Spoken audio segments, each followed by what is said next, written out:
दर्शकों नमस्कार। खास मुलाकात इस कार्यक्रम में आप सभी का स्वागत है। मैं हूं आपका होस्ट संजय मेरे और इस समय में महान्यूज़ इस चैनल में आज के हमारे मेहमान हैं, ऐसे मेहमान हैं जिन्हें एस्ट्रोलॉजर का भी नॉलेज है, प्रकांड ज्ञानी भी है और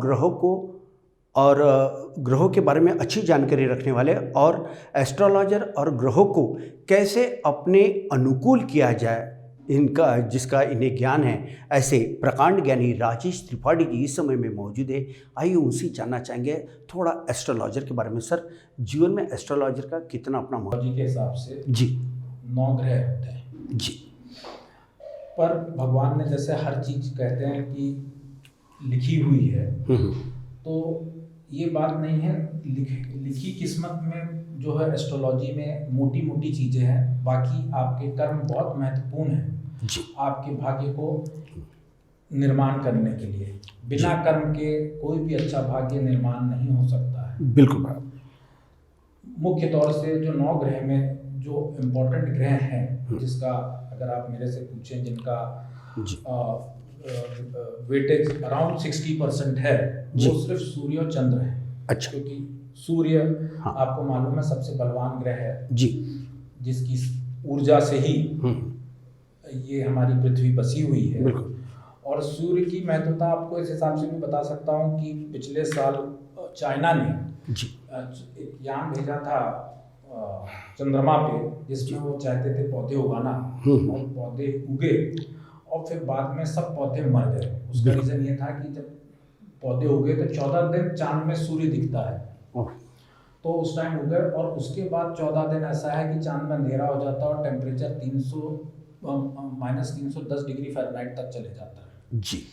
तो जब आप पेड़ पौधे हर चीज़ के लिए सूर्य इतना इम्पोर्टेंट है, तो उसी हिसाब से आप समझ सकते हैं कि मनुष्यों के लिए भी सूर्य इम्पोर्टेंट है। बिल्कुल। तो सबसे पहले आदमी को फोकस करना चाहिए कि सूर्य को अपना कैसे मजबूत कर सकता है, क्योंकि वो पिता सुख का कारक, अपने आत्मा का कारक, और सरकार से संबंधित कोई भी चीज़ों की अगर आपको प्राप्ति होनी है, पद प्राप्ति, जैसे आपको मंत्री, प्रधानमंत्री, सरकारी ऑफिसर, या आप सरकार के सप्लायर हैं, ठेकेदार हैं, कोई भी चीज़ अगर सरकार से है तो सूर्य की ही ताकत से प्राप्त हो सकती है जी। दूसरा चंद्रमा है, जो कि माँ के समान है और मन के ऊपर काबू करता है। तो हमारा मन, क्योंकि हर विचार मन में आते हैं, जिसको इम्प्लीमेंट करके मनुष्य आगे बढ़ता है। अगर विचार ही ना आए, अगर मनुष्य की ये विचार ही ना हो कि उसे ऊपर जाना है, तरक्की करना है या कुछ आगे करना है, तो आदमी ऊपर जा ही नहीं सकता। उसके बाद फिर जो ग्रह आते हैं, शुक्र है जो आपको लग्जरीज देने वाला ग्रह है जी। बृहस्पति है जो आपको बाकी सुख सुविधा, परिवार, ये सब देता है। और बाकी क्रूर ग्रह हैं, जिसमें आप कह सकते हैं मंगल क्रूर ग्रह है, शनि, राहु, केतु, और बुद्धि का ग्रह जो है वो बुध है जी। तो आपकी इंडिविजुअल कुंडली की विवेचना के हिसाब से अलग अलग ग्रह अलग अलग टाइम पे अलग अलग परिस्थितियों पे रहते हैं जी। क्योंकि आज हो सकता है कि सूर्य ऐसा प्लेस है जो आपको शुभ फल दे रहा है, पर 6 महीने बाद उसका प्लेसमेंट ऐसा हो सकता है कि उसका फल अशुभ हो गया। तो उस हिसाब से आपको अपने ग्रहों की विवेचना कराते हुए सब काम करना पड़ता है। बिल्कुल। तो त्रिपाठी साहब, मेरा एक सवाल ये था कि ये तो था ग्रहों के बारे में, एस्ट्रोलॉजर के बारे में, लेकिन इनके उपाय कैसे किया जाता है? क्या आज समाज में इसके लिए कोई कार्यशाला या कोई बड़ा चर्चा सत्र या अवेयरनेस के तौर पे क्या प्रशासन ने भी कामकाज करना चाहिए, या फिर जो NGOs है या फिर जो समाज के ऐसे जो जानकार जिनकी अपनी संस्थाएं हैं, क्या उन लोगों ने इस कदर काम करना चाहिए, ऐसा आपको लगता है? देखिए, आज जैसे मैंने कहा कि कर्म सबसे प्रधान चीज़ है, बिल्कुल। उसके बाद ये चीज़ें आती हैं धर्म। और आज के समय में किसी भी व्यक्ति को अगर कोई चीज़ है या उपाय है तो 5-10 मिनट से ज़्यादा देने में सक्षम नहीं है। जो जितने लोग बड़े शहरों में हैं उनके पास 5-10 मिनट से ज़्यादा का समय नहीं है। तो किसी को भी अगर हमें उसकी हॉरोस्कोप और आज की चलती जो प्लैनेट पोजीशन है उपाय देने में 5-10 मिनट से ज़्यादा के उपाय नहीं दिए जा सकते।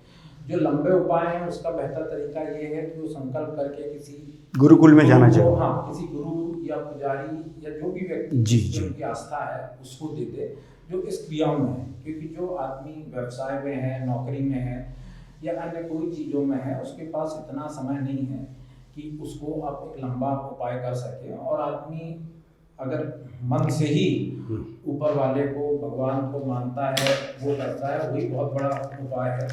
दूसरी बात मैं ये कहूँगा कि सबसे बड़ा उपाय तो ये है कि आपके कर्म सही रहने चाहिए। आपके मन में किसी के प्रति द्वेष, जलन, ये भावना किसी के प्रति भी नहीं रहे। आजकल लोगों का दुख का ज़्यादा वजह यह है कि वो उसको अपने दुख कम है पर दूसरा सुखी क्यों है, उससे उसको दुख है। अगर मेरे यहाँ 55 इंच की टीवी है और पड़ोसी के 80 इंच की टीवी है, तो उस बात का उसको दुख है कि उसके 80 इंच क्यों है और मेरे यहाँ 55 इंच क्यों है।